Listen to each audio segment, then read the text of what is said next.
A medical examiner's report from Charleston, South Carolina, dated November 1853, contains a notation that appears in no other antebellum document. Examination of subject C reveals bone density 40% above standard measurement, musculature structure inconsistent with known anatomical models. Tissue scarring suggests repeated trauma survival beyond expected human threshold. Conclusion: specimen demonstrates physiological anomalies requiring further study. The subject in question was a 3-4-year-old man named Elijah Carter.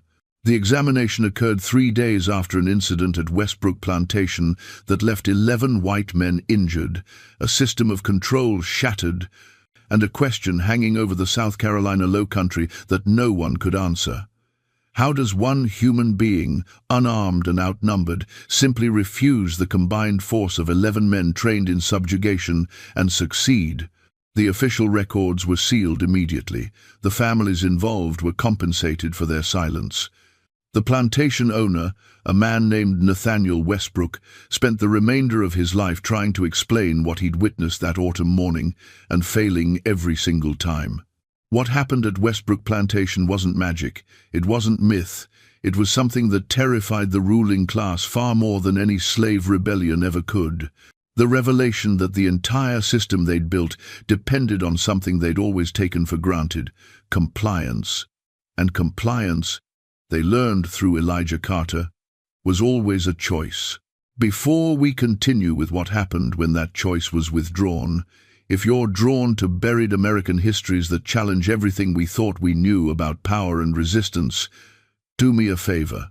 Subscribe to this channel and drop a comment telling me what state you're watching from. These stories don't teach themselves, and this community keeps them alive. Westbrook Plantation occupied 4,200 acres along the Ashley River, 18 miles northwest of Charleston.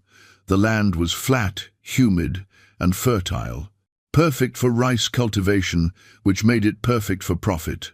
Nathaniel Westbrook had inherited the property from his father in 1838, and in 15 years had transformed it into one of the most productive rice plantations in the Low Country. By 1853, Westbrook Plantation sustained 310 enslaved people, produced 900,000 pounds of rice annually, and generated wealth that placed Nathaniel among Charleston's elite. He owned a townhouse on Meeting Street, held shares in 3 banks, and sat on the boards of 2 railroad companies. He was, by every measure his society recognized, a successful man. The plantation itself was a study in ordered brutality.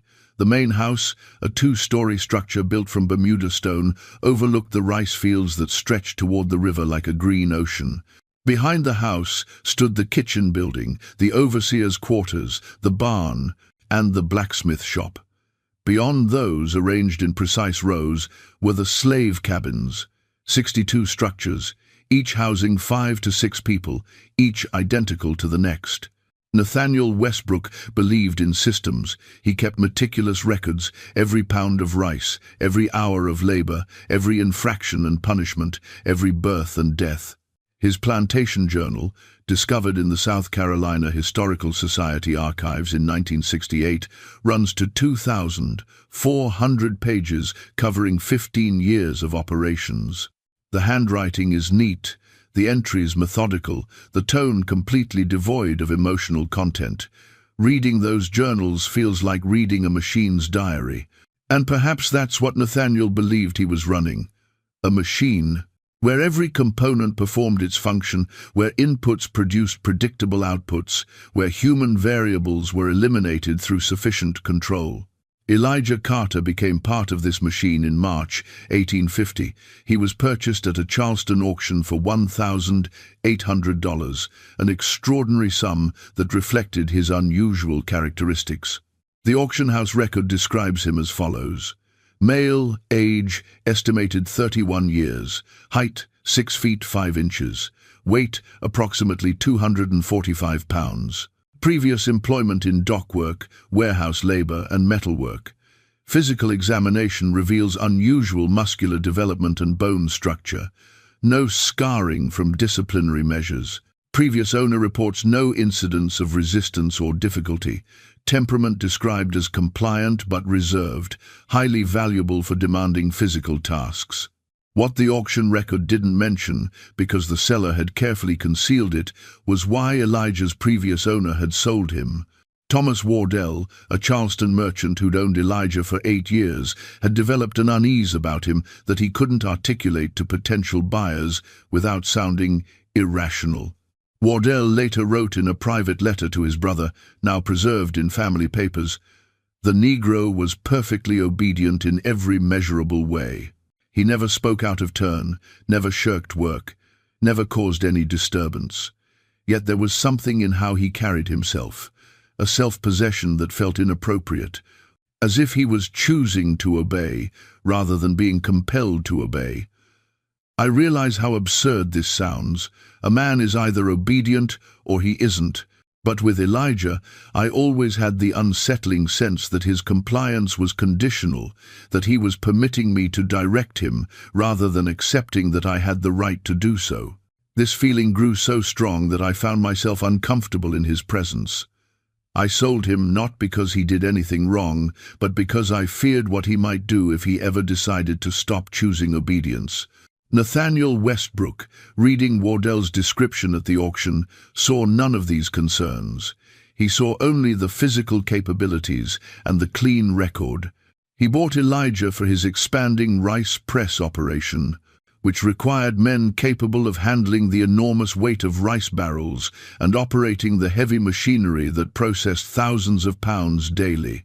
For 3.5 years, Elijah performed exactly as Nathaniel had hoped. He worked the rice press with quiet efficiency. He spoke rarely and only when addressed. He caused no trouble, drew no attention, and seemed to exemplify the perfectly conditioned laborer that every plantation owner dreamed of possessing. But Elijah Carter was not perfectly conditioned. He was perfectly patient. And there's a universe of difference between those two states. The other enslaved people at Westbrook recognized something in Elijah that the white overseers missed. Sarah Pickens, who worked in the main house and whose testimony was recorded by her daughter in 1902, said this about Elijah: "He was the quietest man I ever knew. Not quiet like scared, quiet like water that's real deep. You'd see him working at the rice press, moving those heavy barrels like they weighed nothing, and he'd have this look on his face like he wasn't really there. Like his body was doing the work, but his mind was somewhere else entirely. Some folks thought he was simple. But he wasn't simple. He was thinking all the time. You could tell by his eyes. They was always watching, always noticing, always remembering. And when he did speak, which wasn't often, people listened, because what he said was always worth hearing. Elijah had been born in Virginia in 1819, though he'd never known his exact birth date.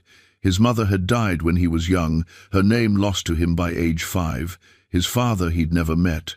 Elijah's first memories were of a tobacco plantation in Henrico County, where he'd worked from age 6 until age 14. At 14, he'd been sold to a rope manufacturer in Richmond who'd worked him in the factories until age 23. At 23, he'd been sold to Thomas Wardell in Charleston, where he'd worked the docks and warehouses until age 31. At 31, he'd been sold to Nathaniel Westbrook, 4 owners across 25 years of enslavement. Each sale moving him further south, further from any hope of freedom, further into a system designed to erase every trace of his humanity except the labor his body could provide. But Elijah had developed something during those 25 years. Not anger, though he had every reason for rage. Not resignation, though resignation would have been understandable. What Elijah had developed was clarity. A perfect, crystalline understanding of exactly what the system was and exactly how it functioned. He understood that his body was considered property. He understood that his compliance was considered natural and necessary. He understood that every aspect of plantation life was designed to reinforce his powerlessness and the absolute authority of white control. But he also understood something else. Something he'd learned watching power operate across 4 different forms of enslavement. Power is only real when people believe in it. and belief can be withdrawn. This understanding had come to him gradually. Working in the tobacco fields, he'd noticed how one overseer could control 40 people simply because those 40 people believed he could. Working in the rope factory, he'd noticed how safety regulations that protected white workers disappeared when only black hands were at risk, because the factory owner believed black lives had different value. Working on the Charleston docks, he'd noticed how merchants who treated enslaved stevedores as expendable cargo still depended completely on those same stevedores to make their commerce function. The entire system, Elijah realized, was an elaborate fiction that everyone had agreed to believe. But fiction requires maintenance. It requires everyone to keep believing. And the moment someone stops believing, the fiction develops cracks. Elijah never shared these thoughts with anyone. He had no confidants, no close friends, no one he trusted with the understanding he'd developed. He simply continued working, continued observing, continued waiting. What was he waiting for? He didn't know exactly. But he recognized that patience was the only resource he possessed that couldn't be taken from him. They could own his body, control his movements, dictate his labor, but they couldn't make him stop waiting. They couldn't make him stop watching for the moment when the fiction might crack. That moment came in October 1853. The rice harvest that year had been exceptional. Nathaniel Westbrook was expecting his most profitable season yet. The rice press operated 16 hours a day, processing the harvest as quickly as the fields could deliver it.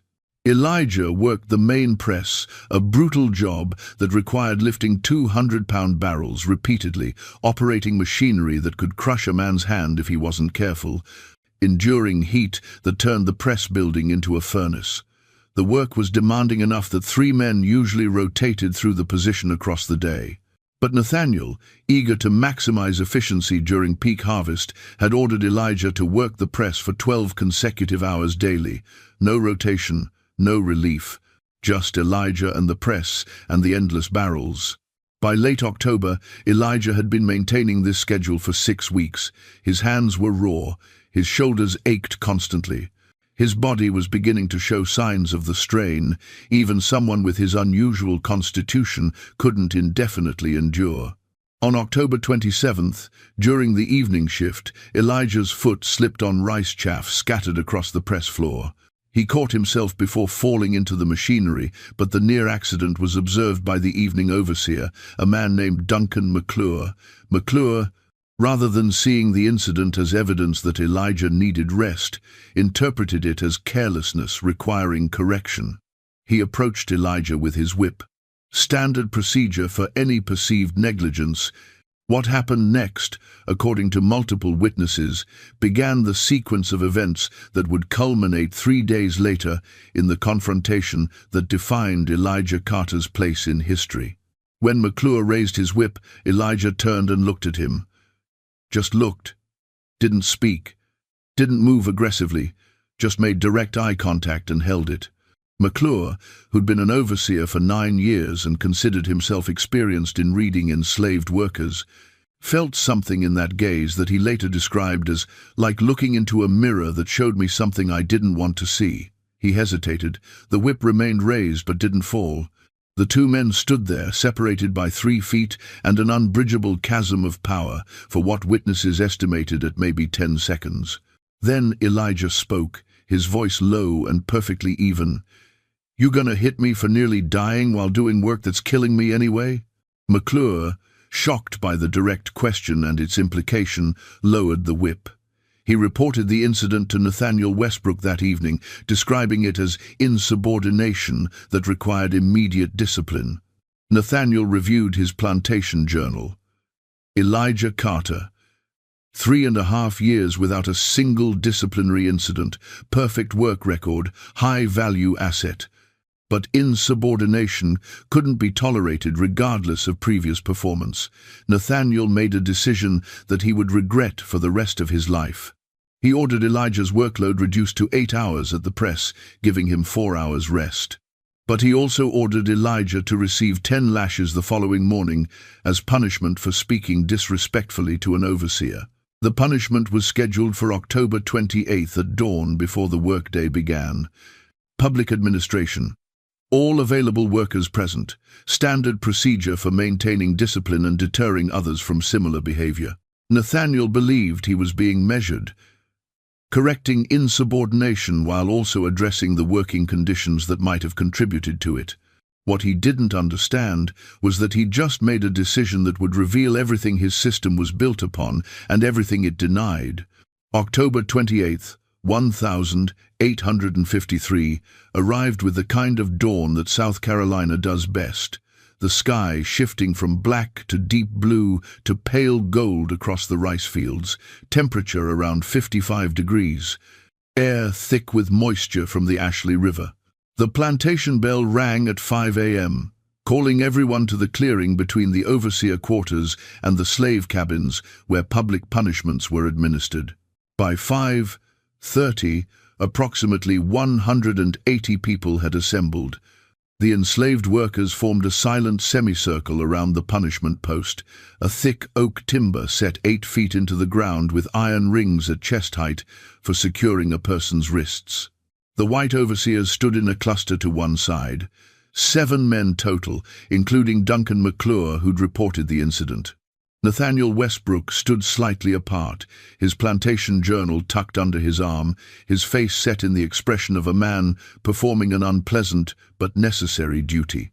Elijah was brought to the clearing by 2 overseers, Marcus Trent and Jacob Whitfield. They walked on either side of him, hands on his arms in the standard escort position. But witnesses noted something unusual. Elijah wasn't resisting or being dragged. He was walking calmly, almost casually, as if he was going to any other work assignment. His face showed no fear, no anger, no emotion at all. Just that deep, still quality that Sarah Pickens had described, like water that's real deep. When they reached the post, Trent gave the standard order, "Strip your shirt and face the post." Elijah didn't move. Trent repeated the order, louder this time. "I said, strip your shirt." Elijah turned slowly and looked at Trent. Then he looked at Nathaniel Westbrook. Then he looked at the assembled crowd of enslaved people. His gaze moved across them with deliberate attention, making eye contact with individuals as if he was trying to communicate something without words. Then Elijah spoke, and his voice carried across the silent clearing with perfect clarity. "I worked 12-hour days for 6 weeks at that press. My hands are bleeding under these wraps. My shoulders don't work right no more. I nearly died in that machinery 3 days ago because I was too tired to keep my balance. And when I said so, I get this." He gestured at the punishment post. "I ain't done nothing wrong except tell the truth about what's killing me." The clearing went absolutely silent, the kind of silence that has weight to it. Duncan McClure stepped forward. "You, speaking out of turn, is adding to your punishment. Now strip that shirt before we strip it for you." Elijah looked at McClure with that same steady gaze he'd used in the press building. "I ain't taking off nothing. You want to whip me for near about dying while making you rich? You're gonna have to do it with my shirt on." Nathaniel Westbrook felt something cold move through his chest. This wasn't standard resistance. This was something else, something articulate and deliberate and utterly calm. He gave the order to the overseers, "Restrain him and proceed with the punishment." Marcus Trent and Jacob Whitfield moved to grab Elijah's arms. What happened then confused everyone present because it seemed physically impossible. The 2 overseers gripped Elijah's arms, one on each side, and attempted to force him toward the post. Elijah didn't fight them, didn't pull away, didn't struggle. He just remained exactly where he was standing.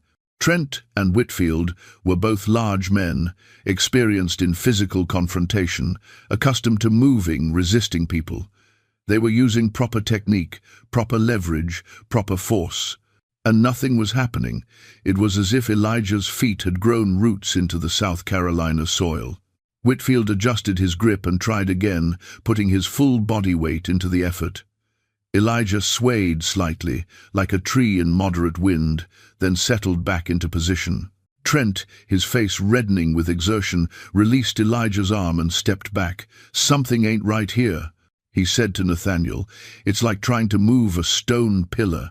Duncan McClure and two other overseers, William Gaffney and Samuel Lowell, moved to assist. 5 overseers now surrounding one unarmed man. They positioned themselves strategically, 2 on his arms, 2 behind him to push, 1 in front to pull. Nathaniel gave the order, "Move him to the post, now." 5 grown men applied coordinated force. Elijah's body shifted perhaps 6 inches, then stopped. The overseers were grunting with effort, their boots digging into the dirt, their faces showing strain and growing confusion. Elijah's expression remained completely neutral. He wasn't resisting in any active sense. His muscles weren't visibly flexing. He wasn't setting his stance or bracing himself in obvious ways. He was simply being immovable. Samuel Lowell, who was pushing from behind, suddenly gasped and released his grip. "My shoulder," he said, his face twisted with pain. Something popped. He dislocated his shoulder, applying force against Elijah's back. The other overseers released their holds and stepped back, breathing hard, staring at Elijah like he was something they couldn't categorize. The assembled enslaved workers watched in absolute silence, but something was changing in that silence, a tension, an awareness. They were witnessing something that violated every rule they'd been taught about power and submission. One man was simply refusing, offering no violence, and 5 overseers couldn't make him comply. Nathaniel Westbrook felt fear for the first time in his adult life on his own plantation. Not fear of Elijah specifically, fear of what this moment represented. If one man could simply refuse and succeed through pure immovability, what did that mean for the entire system? He made a decision born from that fear.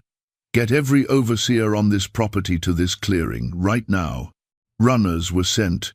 Within 15 minutes, 11 white men stood in the clearing, every overseer, assistant overseer, and supervisor on Westbrook Plantation. 11 armed men, some carrying whips, some with clubs, one with a pistol. They formed a circle around Elijah, who remained standing in the same spot where he'd stopped moving, his breathing steady, his face still showing that profound calm. The sun had fully risen now. The October morning was bright and clear. Every detail of what was about to happen would be visible to the nearly 200 witnesses assembled. Nathaniel addressed the overseers. "This man has refused a direct order and resisted lawful restraint. You will move him to the post and administer the prescribed punishment. Use whatever force is necessary, but I want no permanent damage. He's valuable property." The 11 overseers conferred briefly, then organized their approach. This would be overwhelming force, applied with tactical precision. 4 men would take his limbs. 4 would provide pushing and pulling power. 3 would be ready to respond to any resistance or attempt to escape. They moved in simultaneously. What followed over the next several minutes was described by witnesses with remarkable consistency, though the physics of what they observed seemed to defy explanation. The 11 overseers attempted every technique they knew for moving and restraining a resisting person. They tried joint locks, they tried leverage, they tried coordinated pushing and pulling. They tried takedown maneuvers designed to force someone to the ground. Nothing worked. Elijah's knees didn't buckle. His arms couldn't be manipulated into submission holds. His balance couldn't be broken. When they pushed, he absorbed the force without moving. When they pulled, they might as well have been pulling on a building's foundation. The sounds from the struggle were wrong. Grunts of pain and shock, but all from the overseers. Thuds of bodies hitting the dirt. The crack of what turned out to be William Gaffney's collarbone breaking when he attempted a takedown, and Elijah simply remained vertical, causing Gaffney to crash into him and bounce off. The wet sound of Marcus Trent's nose breaking when another overseer's elbow accidentally struck him during the chaotic effort to find some hold or technique that would work. Elijah still wasn't fighting. He wasn't throwing punches. He wasn't kicking or grabbing. He was doing something far more disturbing. He was demonstrating that their force meant nothing, that their numbers meant nothing, that their authority meant nothing unless he chose to recognize it, and he'd chosen to stop choosing. After perhaps 8 minutes, the overseers pulled back, breathing heavily, several injured, all of them wearing expressions that ranged from confusion to something approaching terror. Samuel Lowell sat on the ground, cradling his dislocated shoulder. William Gaffney's face was white with pain from his broken collarbone. Marcus Trent's nose bled freely. Jacob Whitfield had a gash on his forehead from an accidental collision with another overseer. Duncan McClure had twisted his knee badly enough that he could barely stand. 5 men injured, 6 men exhausted and shaken. 0 injuries on Elijah Carter, who stood in the exact same position where this had started, not even breathing particularly hard, his eyes moving across the assembled crowd with that same deliberate attention. Nathaniel Westbrook drew his pistol. The metallic click as he cocked it seemed impossibly loud in the morning air. He walked toward Elijah slowly, the pistol pointed at Elijah's chest. The clearing went so silent you could hear the river in the distance. Nathaniel stopped 5 feet away. "I can't move you," Nathaniel said, and his voice shook slightly. 11 men can't move you, but I can end you right here. Last chance. Submit to your punishment or I will shoot you where you stand." Elijah looked at Nathaniel with an expression that several witnesses later described as almost pitying. "You can shoot me, Mr. Westbrook. That's true. But you can't punish me. You can't make me comply. You can't make me be what you need me to be anymore. I decided 3 days ago that I was done. Done pretending, done complying, done being a thing you move around. You're standing there with that gun trying to figure out if killing valuable property is worth maintaining your authority. And that, right there, shows you the lie of this whole system." Nathaniel's finger trembled on the trigger. "What lie?" "That you own me," Elijah said quietly. "You don't own me, Mr. Westbrook. You never did. What you owned was my choice to go along with you, calling yourself my owner. And I ain't choosing that no more." He paused, then continued in the same even tone. "Every single person standing in this clearing watching us is making that same choice right now. Choosing to go along with this fiction that you got some natural right to own them, work them, punish them. They choosing it because the alternative seems worse. Because you got 11 men and guns and the law on your side. But me standing here, refusing to move, shows them something they needed to see." "What's that?" Nathaniel asked, though he already knew the answer and dreaded hearing it spoken. "That the choice is still a choice," Elijah said. "That compliance ain't natural or inevitable or required by God. It's just what happens when people decide that surviving is more important than refusing. And I ain't decided that no more. So you got 2 options, Mr. Westbrook. Shoot me right now in front of 200 people and explain why you destroyed $1,800 worth of property, or lower that gun and figure out what it means that your whole system just failed." The moment stretched. Nathaniel's hand shook. The gun remained pointed at Elijah's chest. Every witness held their breath. Then Nathaniel lowered the pistol, not because he chose mercy, not because he recognized Elijah's humanity, but because the calculation that ran through his mind in that instant was simple and terrible. If he shot Elijah, he confirmed everything Elijah had just said. He revealed that the ultimate basis of his power wasn't law or nature or God. It was just violence, pure violence, stripped of all its civilized disguises. And 200 enslaved people would witness that revelation. But if he lowered the gun, he might maintain the fiction a little longer, might find some way to explain this away as an aberration rather than a revelation. He lowered the gun, and in doing so lost something he would never recover, the absolute certainty that his authority was legitimate. Nathaniel turned to face the assembled enslaved workers. His voice, when he spoke, was steady but hollow. "Return to your work assignments. This matter is not concluded, but it will be handled privately. Overseers, take the injured to the medical building. Elijah Carter, you will come with me to the main house." The crowd dispersed slowly, reluctantly, people glancing back at Elijah as they moved toward their work areas.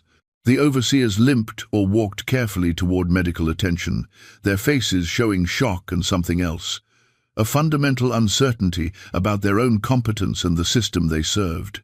Elijah, accompanied by two visibly nervous overseers who made no attempt to touch him, walked toward the main house. As he passed through the crowd, Sarah Pickens heard him say something under his breath, so quiet that only those immediately next to him could hear it. "Remember this morning. Remember what you saw. Remember that everything they got depends on us choosing to let them have it." By noon, everyone on Westbrook Plantation had heard some version of what happened.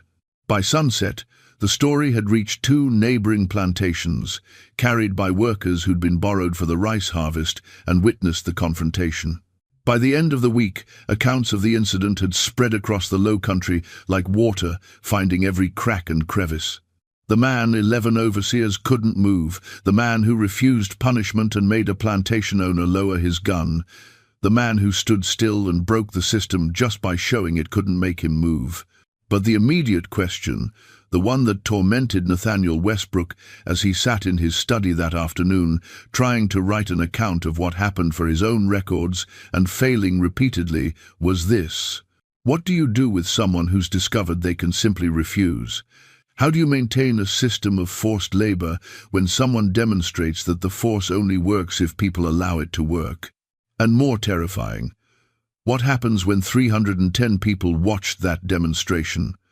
When they saw that power isn't absolute? When they witnessed one man withdraw his compliance and succeed?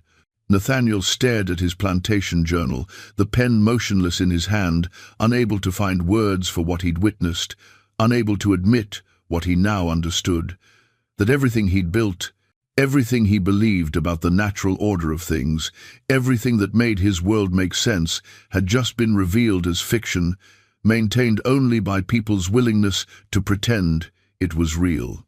And Elijah Carter had stopped pretending. Elijah Carter spent the afternoon of October 28th in a storage shed behind the main house, guarded by two overseers who'd been instructed not to speak to him or enter the shed. They stood outside the locked door, armed, nervous, periodically glancing at each other with expressions that communicated their shared uncertainty about what they were guarding and why. Inside the shed, Elijah sat on the dirt floor, his back against a wall, his hands resting on his knees. Sarah Pickens, bringing water to the guards at Nathaniel's instruction, managed to glimpse him through a gap in the doorboards. She later told her daughter, "He looked peaceful. That's what struck me most.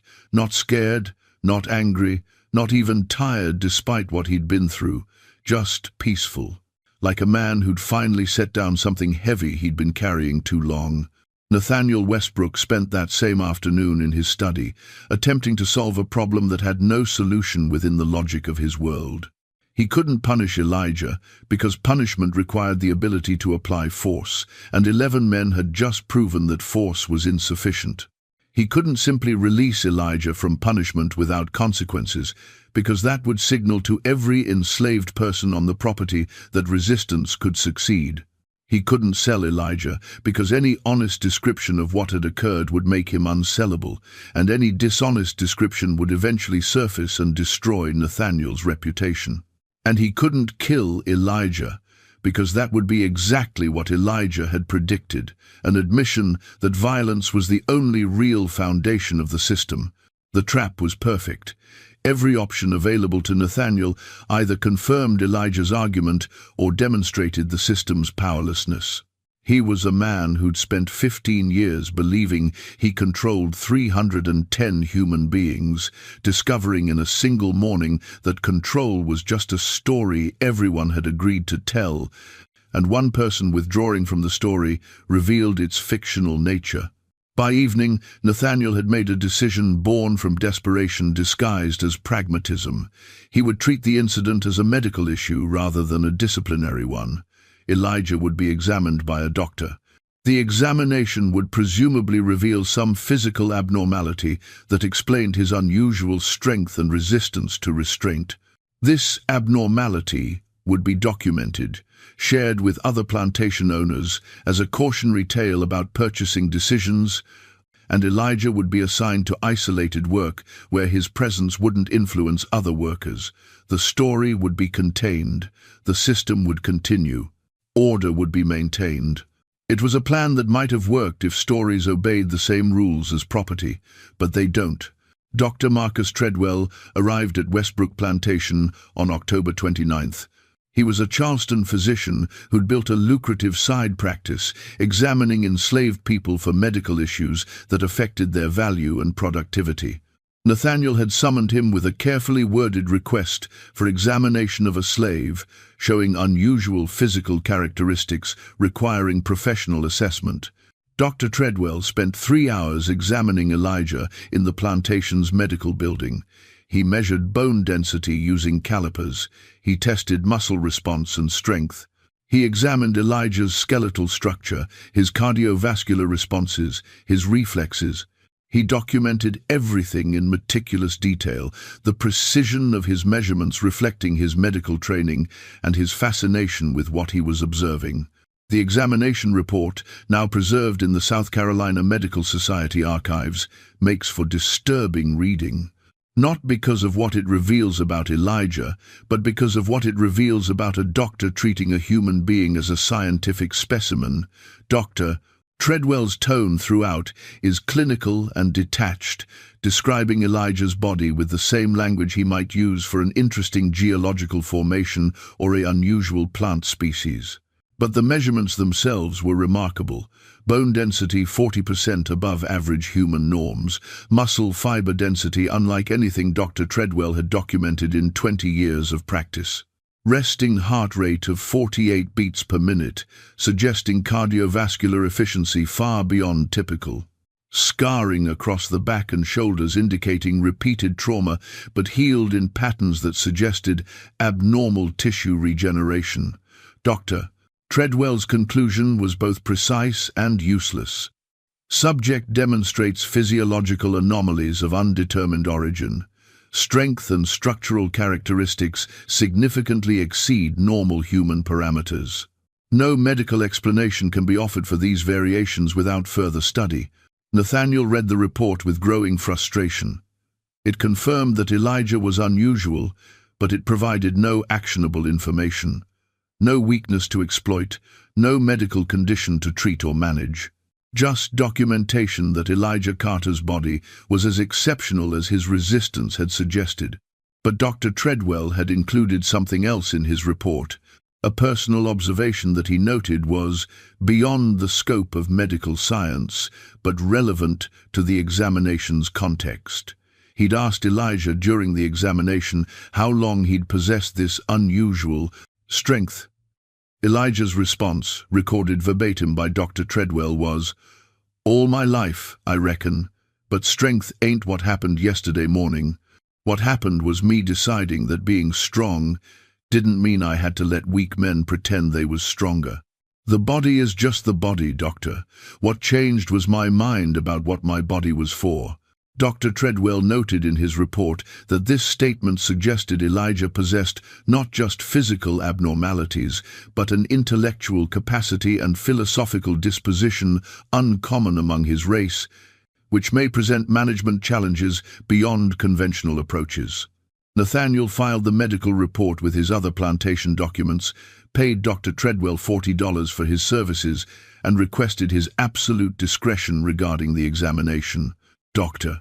Treadwell agreed, then immediately wrote about the case to 3 colleagues in Charleston, describing it as the most remarkable physical specimen he'd encountered in his career. The letters were shared, discussed, and copied. Within 2 weeks, doctors, scientists, and plantation owners across South Carolina knew about the enslaved man at Westbrook Plantation who'd resisted 11 overseers and possessed bone density 40% above normal. Meanwhile, the story spreading through the enslaved community took a different shape. It wasn't about bone density or medical anomalies. It was about choice and refusal, and one man showing 200 people that the system's power was conditional, that it required their participation, that it could be withdrawn from. A man named Joseph, who worked at a neighboring plantation, later told his grandson, whose Works Progress Administration interview was recorded in 1936, We heard about Elijah Carter within 2 days of it happening. A woman who worked at Westbrook, she had a sister on our place, and the sister told us everything. How 11 white men couldn't move him. How he just stood there, calm as Sunday morning, and made them look foolish. How he told the owner straight out that he didn't own him. Never had. That was like lightning hitting all of us at once. We'd all thought about resistance, sure, but we thought resistance meant running or fighting or doing something that would get you killed or worse. Elijah showed us different. He showed us that sometimes the most powerful thing you can do is just refuse, just stand still and say no. That idea, once you heard it, you couldn't unhear it. The story reached Charleston, carried by enslaved dock workers who heard it from plantation workers bringing rice to the city. It reached the inland cotton plantations, carried by traders and travelers who heard versions of the account at taverns and inns. It reached the North Carolina border within 3 weeks, transmitted through the invisible networks of communication that existed despite every effort to suppress them. Each telling added details, some accurate, some embellished. But the core remained consistent. A man named Elijah Carter at Westbrook Plantation had simply refused to be punished, and his refusal had succeeded. 11 overseers had failed to move him.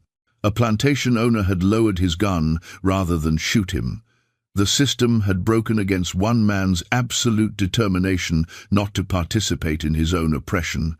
By mid-November, Nathaniel Westbrook was receiving letters from other plantation owners asking about the incident.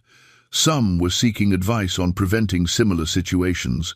Others were requesting details about Elijah's physical characteristics so they could avoid purchasing anyone with similar traits. A few were more philosophical, wondering what the incident suggested about the stability of slave labor as an institution. One letter, from a plantation owner in Georgia named Robert Caldwell, was particularly direct. "Your situation at Westbrook troubles me greatly, not because of the specific incident, but because of what it implies. We have built our economy, our society, and our way of life on the premise that control of enslaved labor is achievable through sufficient force and discipline. If one man can simply refuse force, and if that refusal is witnessed by hundreds of others, we face a problem that no amount of overseers or punishment can solve.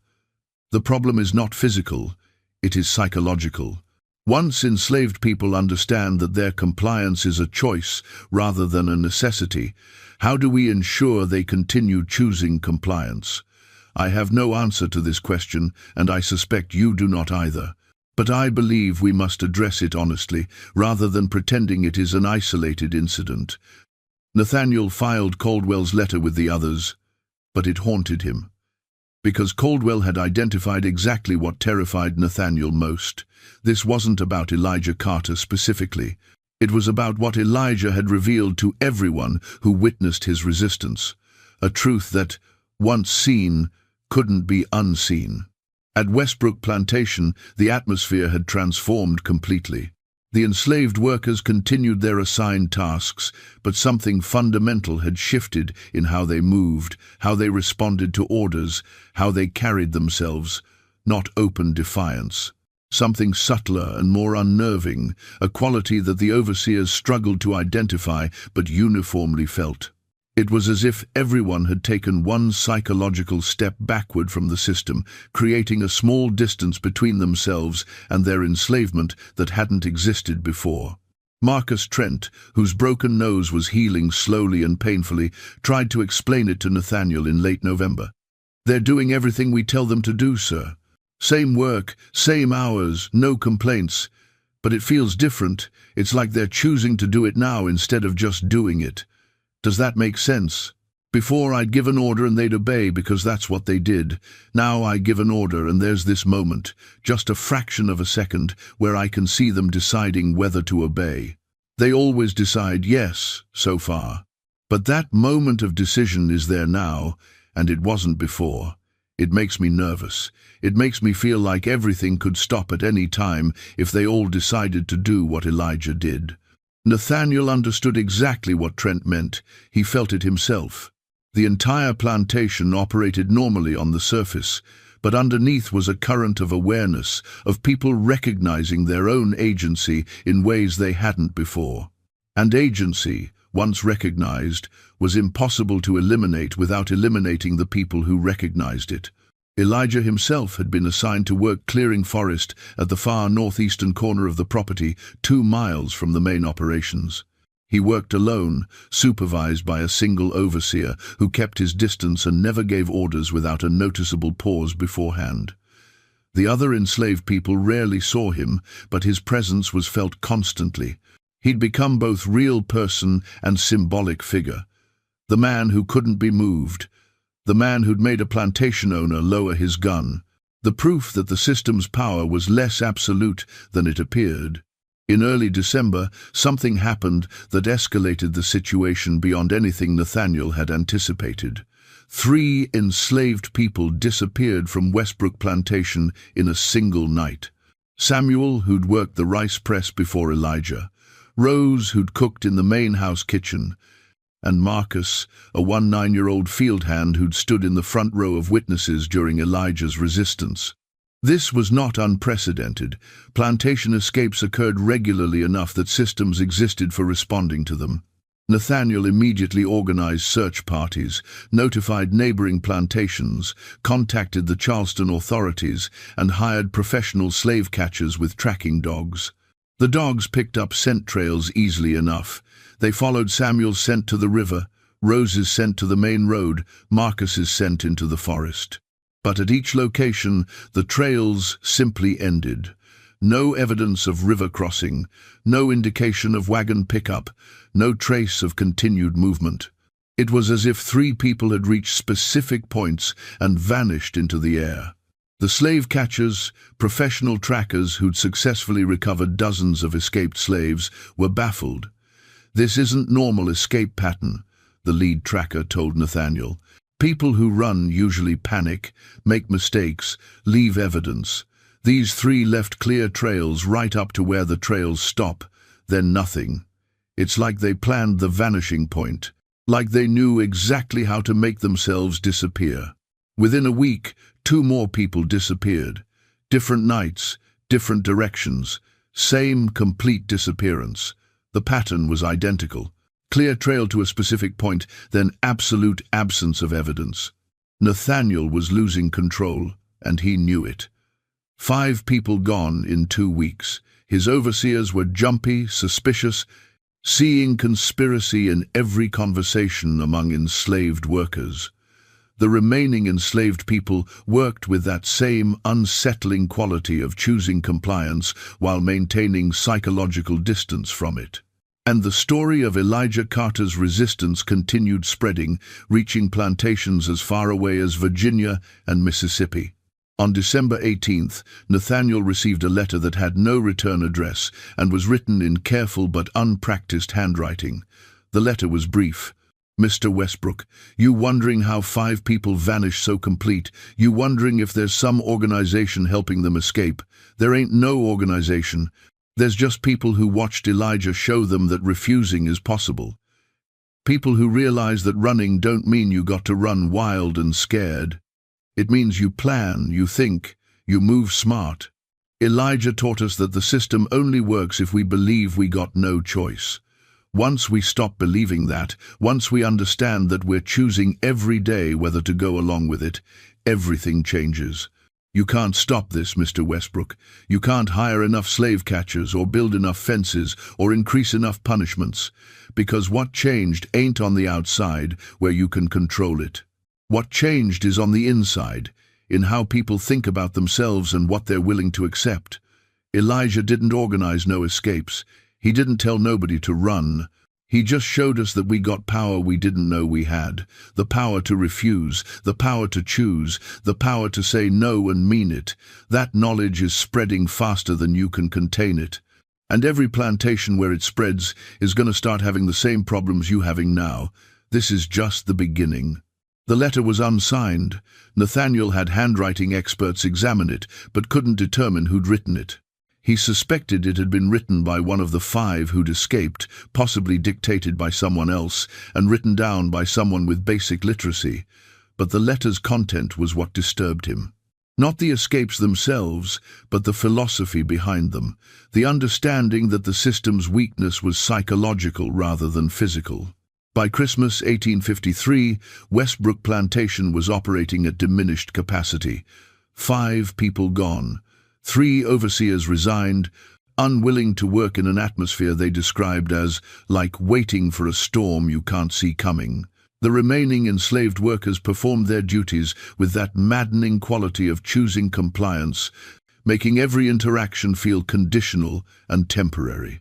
And Elijah Carter continued working at the forest clearing 2 miles from the main operations, his presence both physical and symbolic, the man who'd refused, the man who'd shown others that refusal was possible. The man whose single act of standing still had cracked the foundation of everything Nathaniel Westbrook had built his life upon. On January 3rd, 1854, Nathaniel made the decision that would define the remainder of his life and cement Elijah's place in history. He couldn't maintain control of the plantation with Elijah on the property. Elijah's presence was a constant reminder to every enslaved person that they could choose to refuse. But he couldn't sell Elijah without explaining what had happened, which would spread the story even further. And he couldn't kill Elijah without confirming everything Elijah had said about the system's reliance on violence. So Nathaniel Westbrook chose a 4th option, one that he would regret for the remaining 18 years of his life, one that would haunt his dreams and corrode his certainty until the day he died. He decided to let Elijah go. The decision to free Elijah Carter was not made from moral awakening or humanitarian impulse.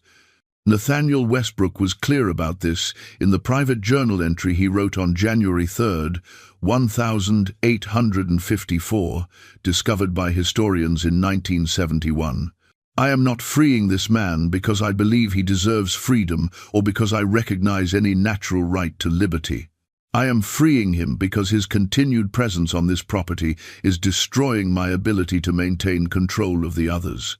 His existence here is a daily demonstration of the system's fragility. Every enslaved person who sees him working, who remembers what happened on October 28th, is reminded that compliance is optional, that they possess power they didn't know they had. I cannot allow this lesson to continue being taught by his mere presence. Therefore, I am making a purely practical calculation. 1 man's freedom in exchange for maintaining control over 304 people. It is a trade I make without pleasure but with absolute necessity.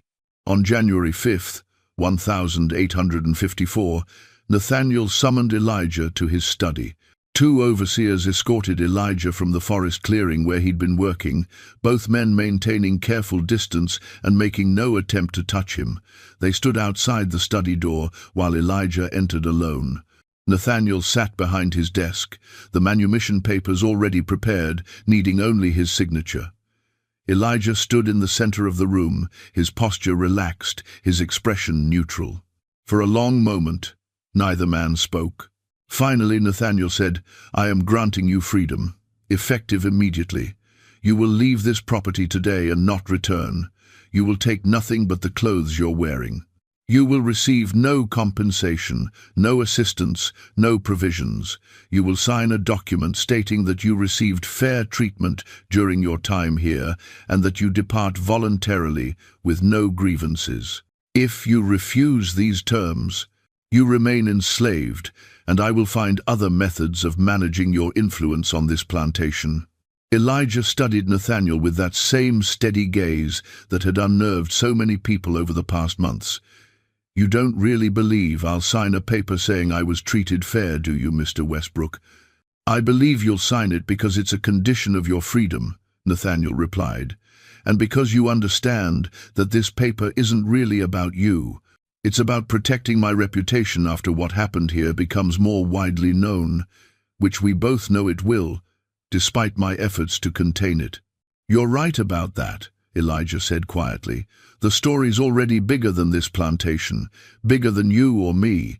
People across 3 states know some version of what happened. And that story is changing things in ways you can't control." He paused. "I'll sign your paper, Mr. Westbrook, not because it's true, but because I understand you need the fiction. Your whole life is built on fictions. What's one more? The observation stung precisely because of its accuracy. Nathaniel slid the manumission papers across the desk, along with the statement absolving the plantation of any wrongdoing. Elijah signed both with an X, the same mark he'd used on other documents during his enslavement, but he added something below the X. 3 words, written in crude but legible letters, under protest. Truth matters. Nathaniel stared at the addition. That wasn't part of the agreement. You got what you wanted, Elijah said. I signed. You didn't say I couldn't add my own thoughts. He looked at Nathaniel with something that might have been pity. You're trying to control a story that's already beyond your control, Mr. Westbrook, and you're trying to buy your peace of mind by sending me away. But what happened here didn't happen because of me specifically. It happened because every enslaved person is Elijah Carter. Every one of them is choosing compliance every single day. And now they know they're choosing. That knowledge is what you can't manage, not by freeing me, not by anything. Nathaniel signed the manumission papers with a hand that trembled slightly. You're free. Leave now. Elijah walked to the study door, then paused and turned back. I got one question before I go. When you was standing in that clearing with your pistol pointed at me, and you was deciding whether to shoot me or lower the gun, what made you lower it? Nathaniel was silent for several seconds. When he finally spoke, his voice was barely above a whisper. Because if I'd shot you, I would have proven everything you'd said about the system. That it's built on nothing but violence. That it has no moral authority, no natural justification, no divine mandate. Just force. And I couldn't face 200 people, many of whom I've known their entire lives, and show them that with such clarity. I needed them to keep believing in something more than pure violence, even though we both know that's all it ever was. That's the most honest thing you ever said to me, Elijah replied. I appreciate that. He opened the door. Good luck, Mr. Westbrook. You're going to need it more than I will. Elijah walked out of the main house, across the clearing, past the punishment post where he'd refused to move, and toward the road that led away from Westbrook Plantation. Word of his departure spread through the enslaved community within minutes.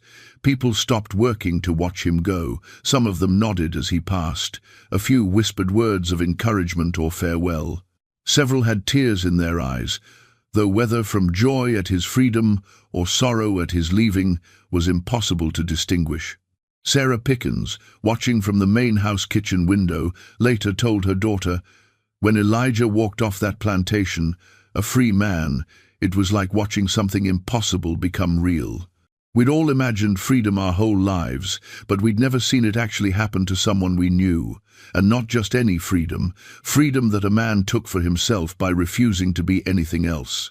That image of him walking away, his back straight, moving at his own pace toward his own future, that stayed with every person who saw it, changed how we thought about what was possible.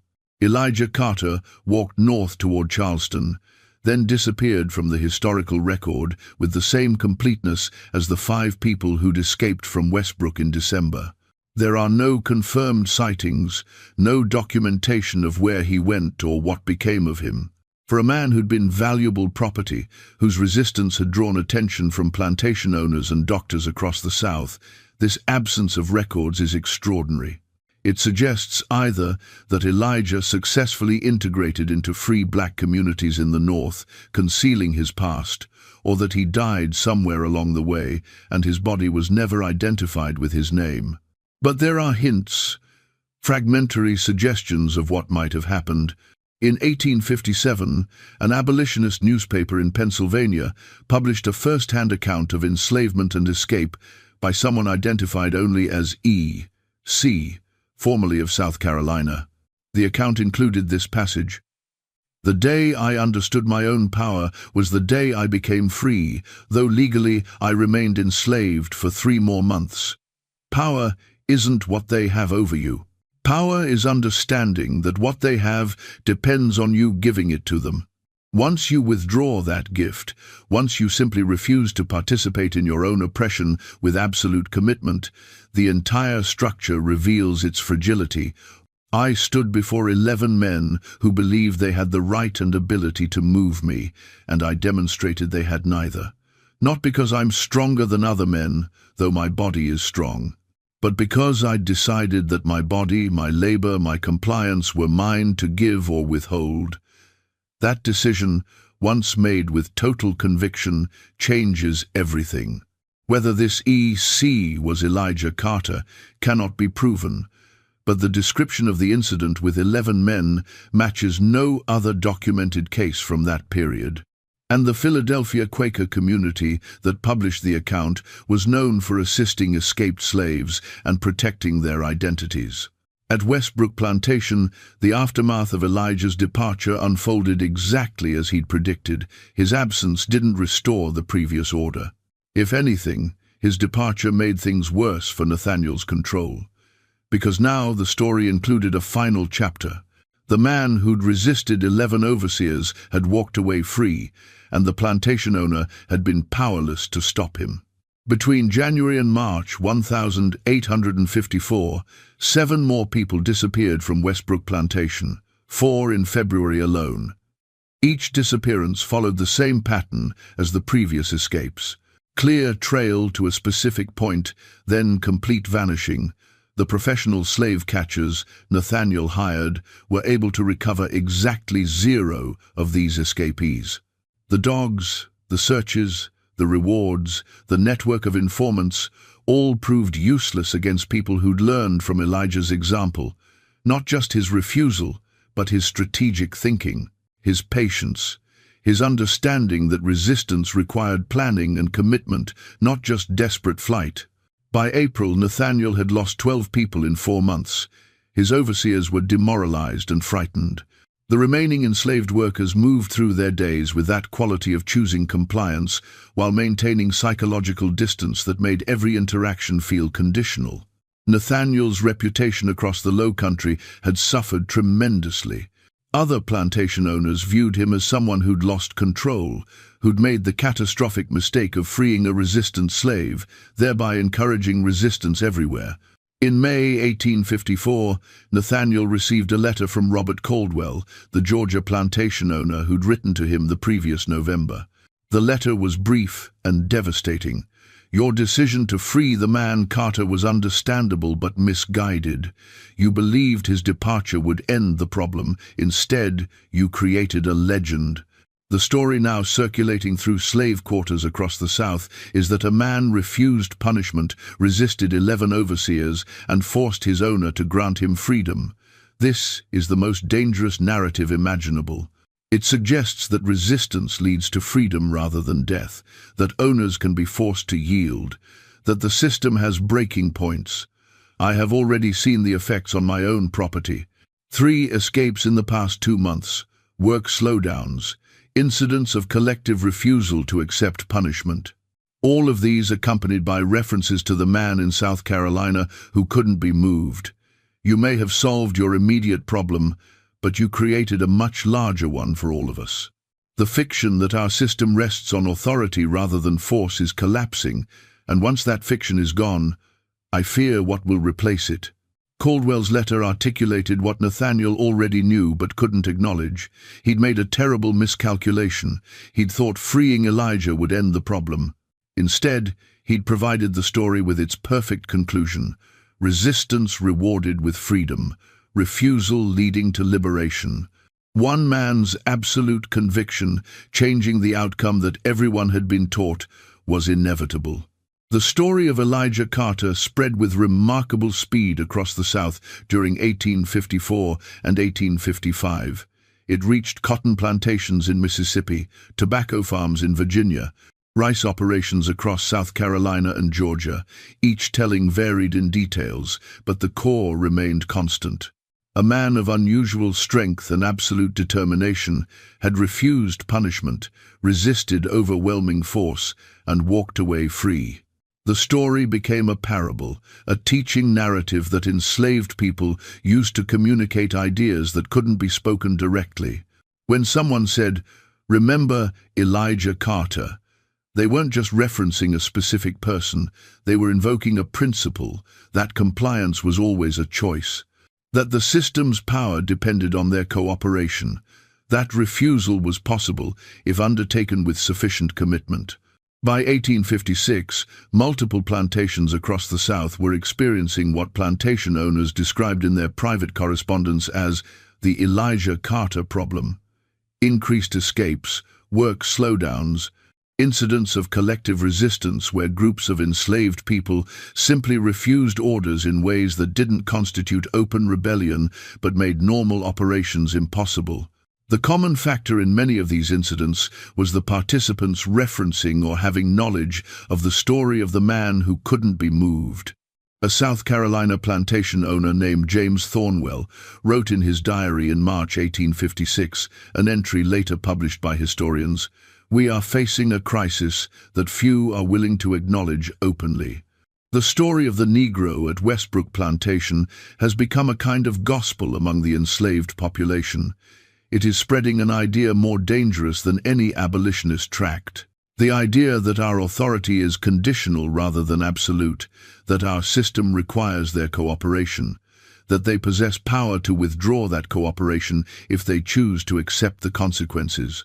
This idea is incompatible with the continued functioning of plantation society. Yet I see no method of suppressing it that would not require violence so extreme it would prove the very point we're trying to deny.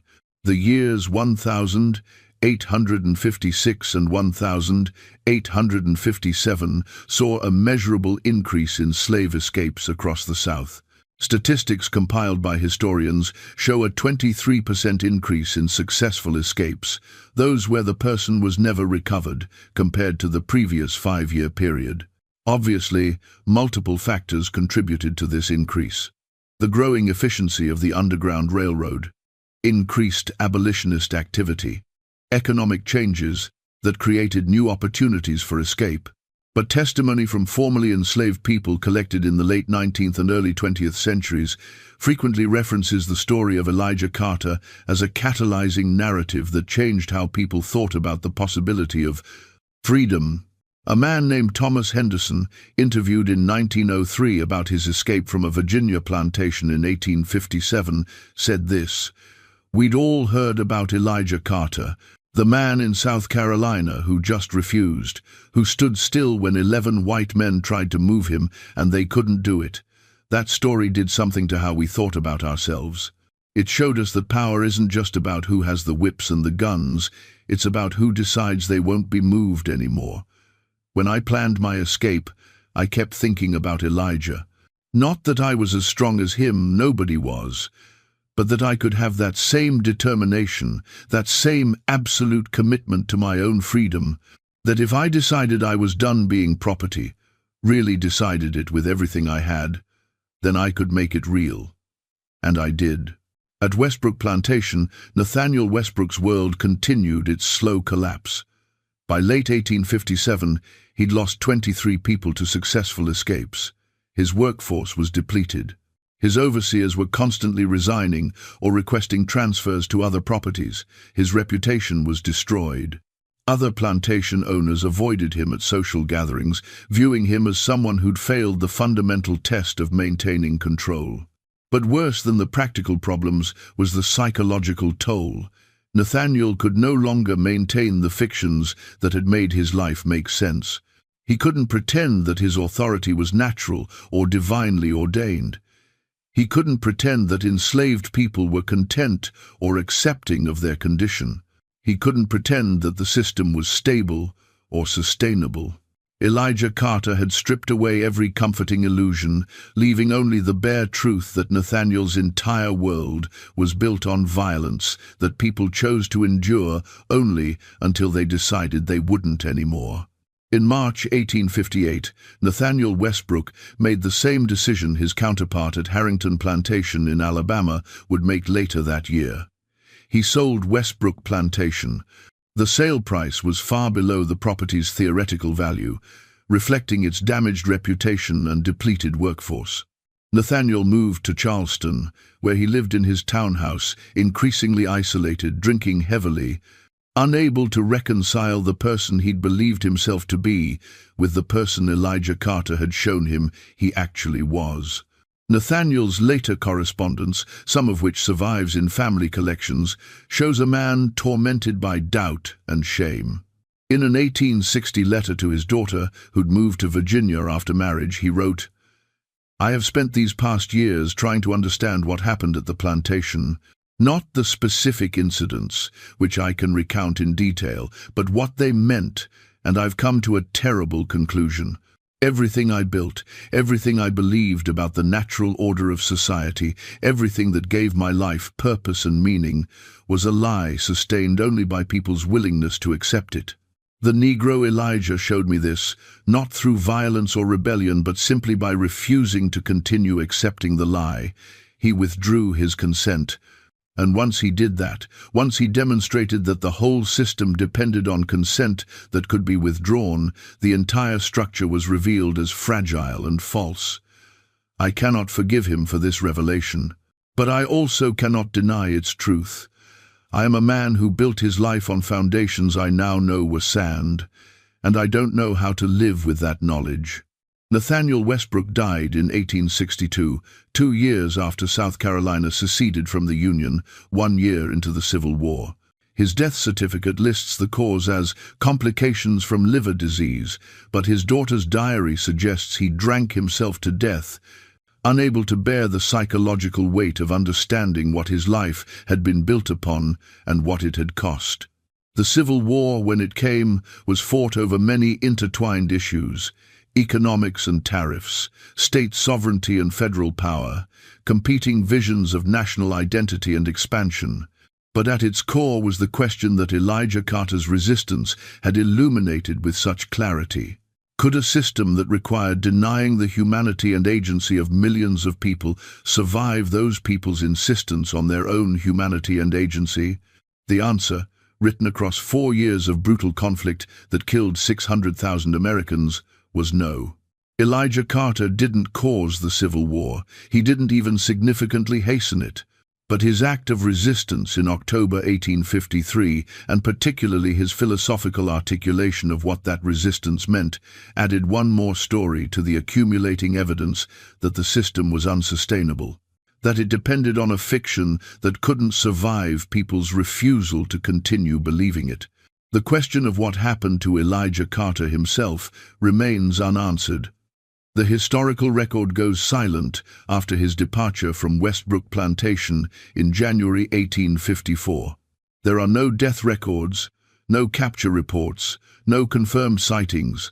For someone who'd been valuable property, whose resistance had drawn so much attention, this silence is remarkable. It suggests success in creating a new life or an unrecorded death. We'll never know which. What we do know is that his story survived him.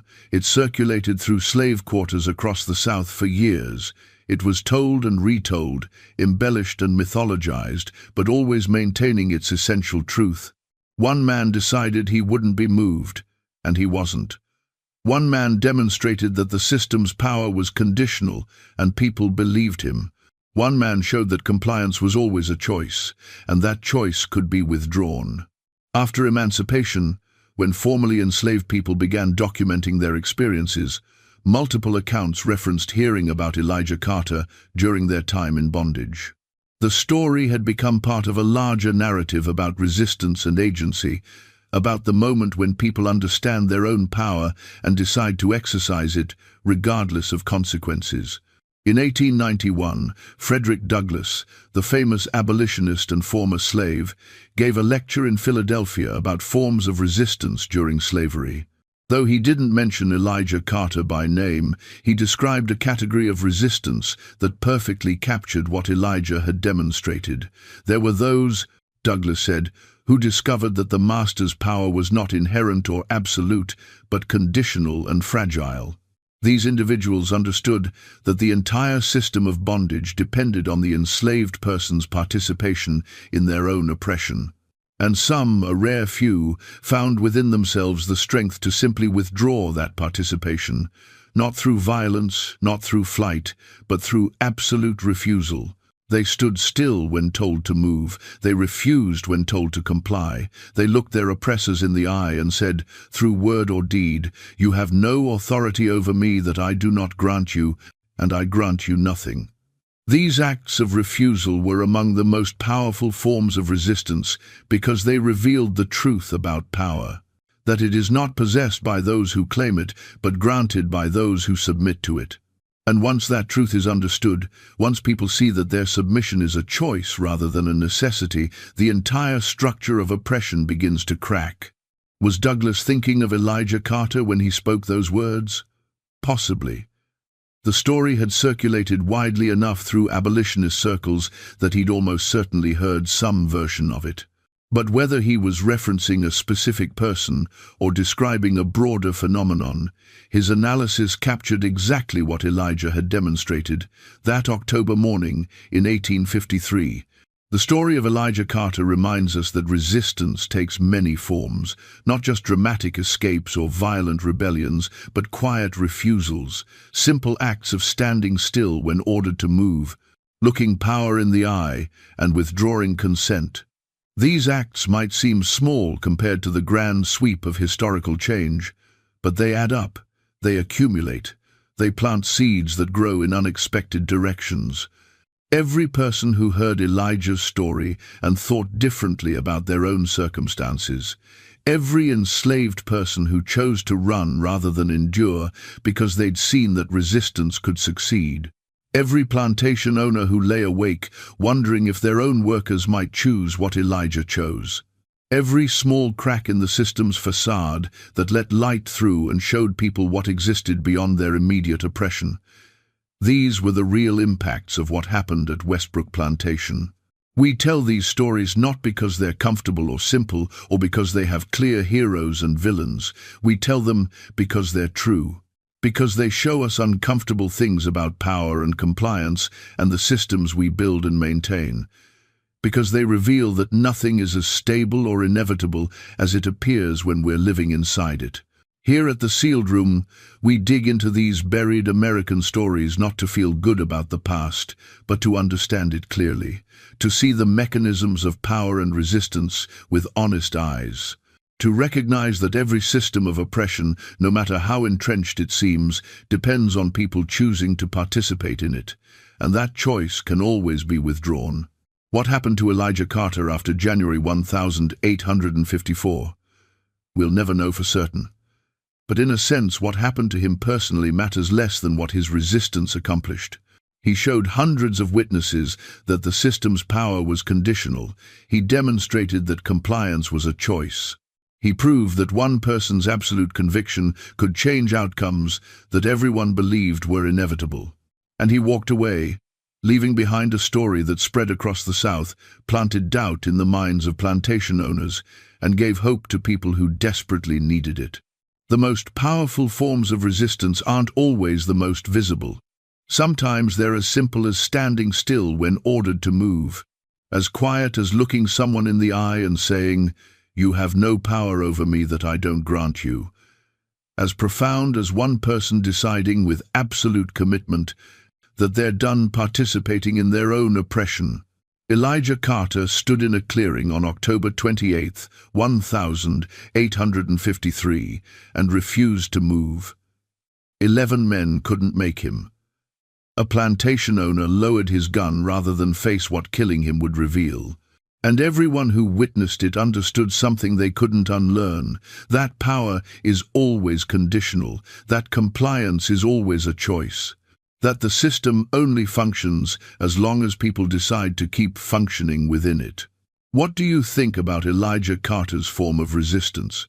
Was his strength primarily physical, or was his real power psychological, a determination so absolute it manifested as immovability? How do quiet refusals compare to dramatic rebellions in changing systems of oppression? Share your thoughts in the comments. If this story moved you, challenged you, or taught you something about power and resistance that you didn't know before, subscribe to this channel, hit that notification bell, and share this video with someone who needs to hear it. These stories don't tell themselves, and the lessons they contain about human dignity, agency, and resistance are as relevant now as they were in 1853. See you in the next video.